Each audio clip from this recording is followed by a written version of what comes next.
Dear viewers, before we begin, please subscribe so you don't miss tomorrow's Bible story, because what happens next in Joseph's life will shock you. Now, listen carefully. Long ago, in the land of Canaan, there lived a young man named Joseph, the favorite son of his father Jacob. Jacob loved Joseph more than all his other sons and gave him a coat of many colors, a royal garment that made his brothers burn with jealousy. Joseph had dreams, strange, powerful dreams.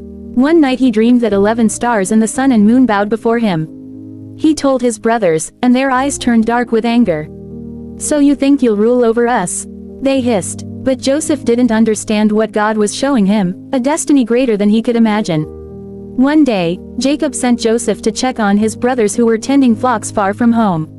As he approached them, the brothers saw him from a distance, that colorful coat shining in the sun. "Here comes the dreamer," one shouted. "Let's kill him and see what becomes of his dreams." But Reuben, the eldest, stopped them. "Don't kill him. Throw him into the pit." So they stripped Joseph of his coat and threw him into a dark, empty well. Alone in the cold pit, Joseph's heart trembled. Above, he heard laughter, the laughter of his own brothers. Soon, a caravan of traders appeared, carrying spices and gold, heading to Egypt. Judah whispered, "Let's sell him. His blood will not be on our hands." And so, for 20 pieces of silver, Joseph was sold as a slave.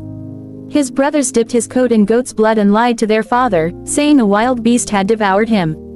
Jacob wept bitterly for many days.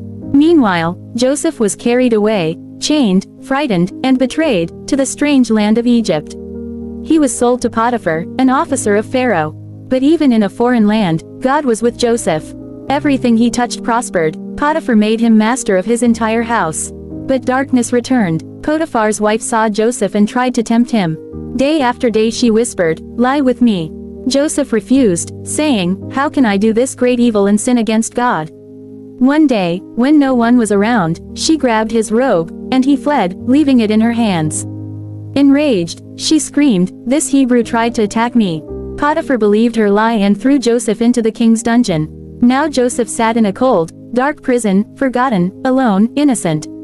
Rats scurried through the shadows. Chains clanked. Nights were long and hopeless. But even there, God's light never left him. The warden saw something different in Joseph: wisdom, peace, and strength. Soon, Joseph was placed in charge of all the other prisoners. One night, 2 men were thrown into the prison, Pharaoh's chief butler and baker. Each had a dream they couldn't understand. Joseph said, "Interpretations belong to God.